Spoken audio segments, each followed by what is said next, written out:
दोस्तों स्वागत है हमारे YouTube चैनल पर। दोस्तों आज के वीडियो में हम जानेंगे सीड डॉर्मेंसी के बारे में।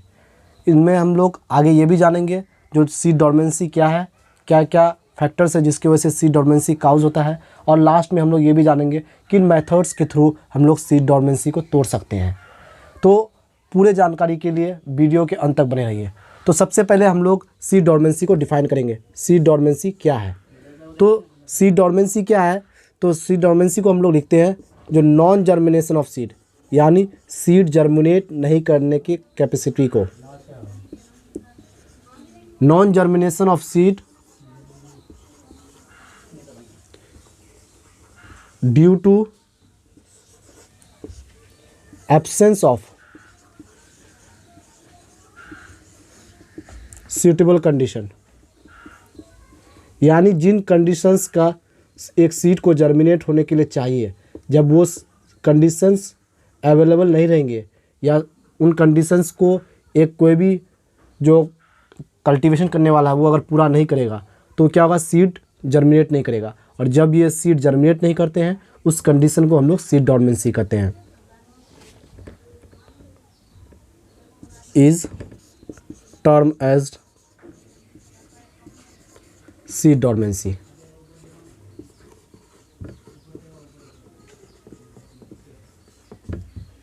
तो ये है सीड डॉर्मेंसी का डिफिनेशन, यानी सीड डॉर्मेंसी किसको कहेंगे।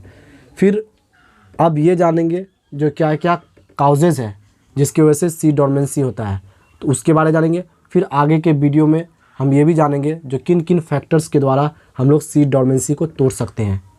तो जानते हैं causes of seed dormancy.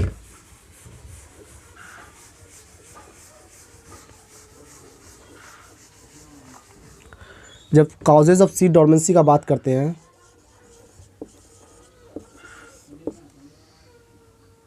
Causes of seed dormancy,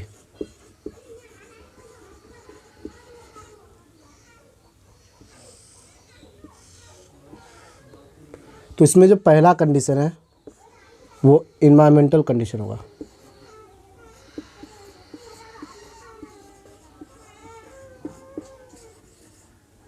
पहला जो कंडीशन है वो इन्वायरमेंटल है। फिर उसके बाद इसमें क्या क्या फैक्टर्स है जिसकी वजह से होता है, उसे फिर हम लोग दूसरा कंडीशन के बारे में जानेंगे। उसके बाद फिर तीसरे कंडीशन के बारे में जानते हैं हम लोग।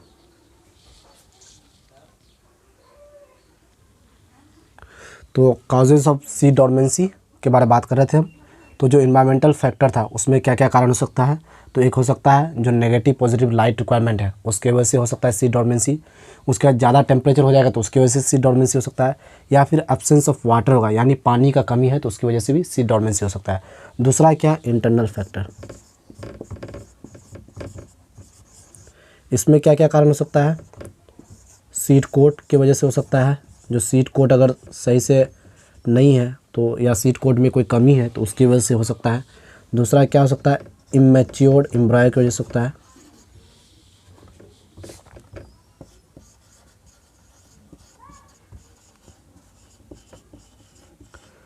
या फिर लो इथाइलिन, यानी इथाइलिन का अगर कमी है तो उसके वजह से हो सकता है।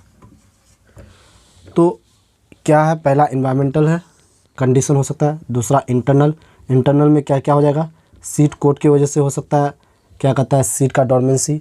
इमेच्योर एम्ब्रायो है, अगर एम्ब्रायो सही से मैच्योर नहीं हुआ है तो उसकी वजह से हो सकता है। दूसरा क्या है, अगर इथाइलिन का कमी है, अगर क्या कहता है सीड में इथाइलिन का कमी है या प्लांट में कह सकते हैं, तो उसकी वजह से क्या कहता है सीड का डॉर्मेंसी हो सकता है। और तीसरा जो टाइप्स है उसके बारे में बात करते हैं।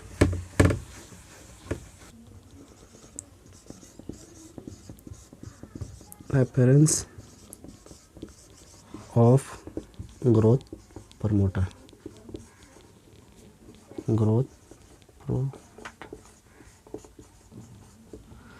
तो जो तीसरा टाइप है वो क्या है, टाइमिंग मैकेनिज्म, यानी टाइम का मैकेनिज्म भी एक क्या कहता है फैक्टर है जिसकी वजह से सीड डॉर्मेंसी हो सकता है।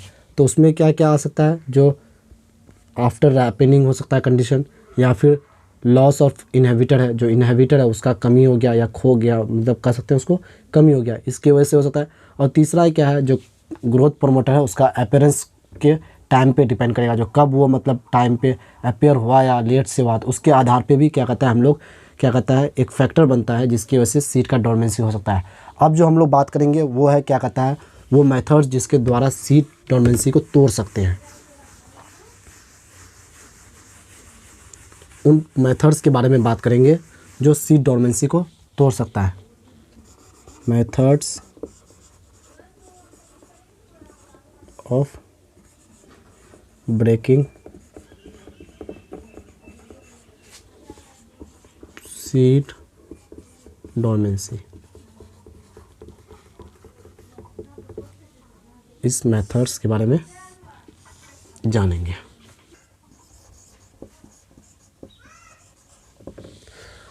तो आप जानते हैं क्या क्या मेथड्स है जिसके द्वारा हम लोग सीड डोरमेंसी को तोड़ सकते हैं। तो जो पहला मेथड है वो स्कैरिफिकेशन है।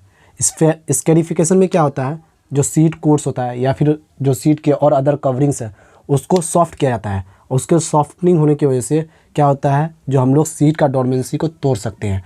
तो इसमें भी जो सीड कवरिंग्स का या फिर क्या कहता है कोई जो कोट है सीड को उसको सॉफ्टिंग करने का अलग अलग तरीका है। एक तरीका इसमें हम लोग जान सकते हैं उसको हॉट वाटर ट्रीटमेंट के द्वारा कर सकते हैं। यानी जो हॉट वाटर में अगर सीड को ट्रीट करेंगे लगभग 70 to 90% क्या कहता है डिग्री सेल्सियस पे हम लोग क्या कहता है किसी भी सीड को क्या कहता है हम लोग हॉट वाटर जो क्या कहता है 70 से 90 डिग्री में है उसमें हम लोग सीड को ट्रीट करते हैं। उसके बाद फिर उसको सोक कर देते हैं या मतलब सुखा देते हैं। फिर उसके बाद फिर हम लोग उसको जब ये चीज़ करते हैं तो वो उसमें सीड डोरमेंसी तोड़ने का मतलब बहुत आसानी से सीड डोरमेंसी को हम लोग तोड़ सकते हैं। यानी सबसे पहले हम लोग क्या करते हैं उसको वाटर में उसको ट्रीट करते हैं। जो वाटर का जो टेम्परेचर है या फिर वो कितने डिग्री सेल्सियस का हो सकता है तो 72 कह सकते हैं टू 90 डिग्री तक हो सकता है। उसके बाद फिर उसको सुखाएंगे। दूसरा इसमें फिर क्या है और भी जो कर सकते हैं तो एक क्या कहता है एसिड स्टेरिफिकेशन कहते हैं उसको, एसिड स्केरिफिकेशन। एसिड स्केरिफिकेशन क्या है, जो इसमें हम लोग जो कोई भी एसिड है जैसे सल्फ़र का उसको 93% क्या कहता है सल्फ़र जो है टेक्निकल सल्फ़र कह सकते हैं उसको, उस सल्फ़र का इस्तेमाल करके हम लोग सीड का डोरमेंसी को तोड़ सकते हैं। उसके बाद मॉइस्ट स्केरिफिकेशन है। मॉइस्ट स्केरिफिकेशन किसको कहेंगे, जब मॉइस्ट स्केरिफिकेशन ये सब क्या है एक मेथड है जिसके द्वारा हम लोग सीड डोरमेंसी तोड़ सकते हैं और ये सभी आता है स्केरिफिकेशन में। मॉइस्ट स्केरिफिकेशन में क्या होता है कोई भी जो क्या कहता है सीड्स है उसको हम लोग जो क्या कहता है भिजा हुआ है उसको हम लोग मोस्ट इन्वायरमेंट दे करके उसको हम लोग उसका सीड डोरमेंसी को तोड़ने का कोशिश करते हैं। दूसरा जो है फिर सीड डोरमेंसी तोड़ने का तरीका जो है वो दूसरा जिसके द्वारा हम लोग जो मेथड है जिसके द्वारा सीड डोरमेंसी को तोड़ सकते हैं वो स्ट्रेटिफिकेशन है।